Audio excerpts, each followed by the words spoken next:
पूरी मानवता उससे थरथराई थी। प्रधानमंत्री मोदी जी ने देश के अंदर किसानों के लिए काम किया है, लेकिन कभी इतिहास झुठलाया नहीं जा सकता, बदला नहीं जा सकता। आपकी जब सरकार थी 2013-14 जब चुनावी वर्ष था, तब गेहूं का भाव 1400 रुपए था। जो हमारी हजारों साल की परंपरा है, उससे घृणा आती है। गुलामी की दास्ता से बाहर ही नहीं आ रही कांग्रेस।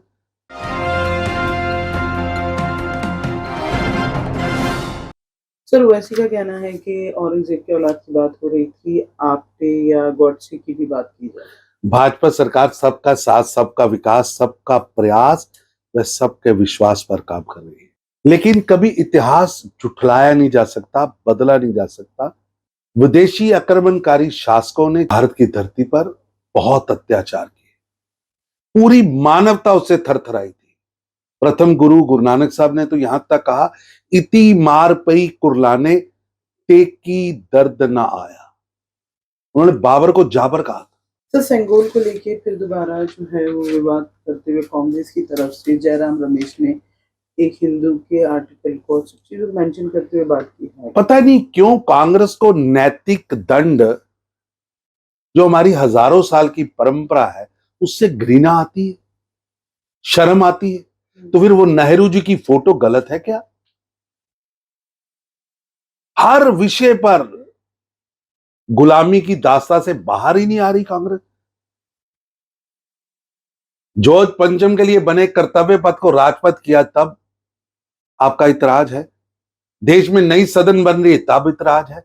सुभाष चंद्र बोस, जहां जॉर्ज पंचम का बुत था, अगर वहां सुभाष चंद्र बोस का बुत, जिसने भारत के लिए इतने बड़े स्वतंत्रता संग्राम को लड़ा, तुम मुझे खून दो मैं तुम्हें आजादी दूंगा, और देश की लड़ाई इतनी पवित्रता से, इतनी शक्ति के साथ लड़ी, जो भारत के करोड़ों नागरिकों के हीरो हैं, नायक है, उनका बुत लगता है, तब भी इतराज करते हैं।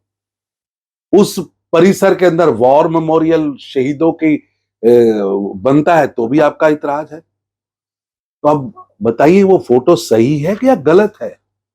कौन झूठ बरोस रहा है, कौन सच्चाई से भाग रहा है कि मोदी जी की जो फार्मर पॉलिसी है वो पीठ पे लाठी और पेट पे पैर।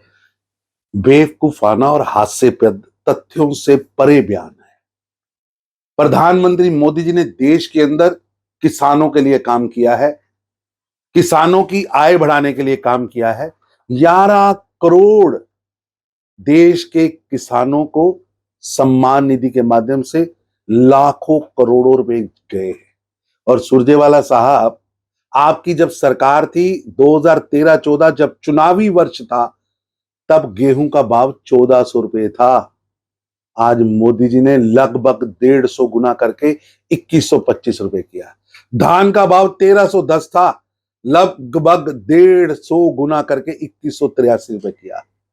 ये बाजरा 1250 रुपए था, आज 25 रुपए हुआ है। सरसों 3050 रुपए थी, आज वो 5450 रुपए हुई, लगभग 2 गुना। Subscribe to our YouTube channel News DNN by clicking the bell icon. Don't forget to like, comment and share.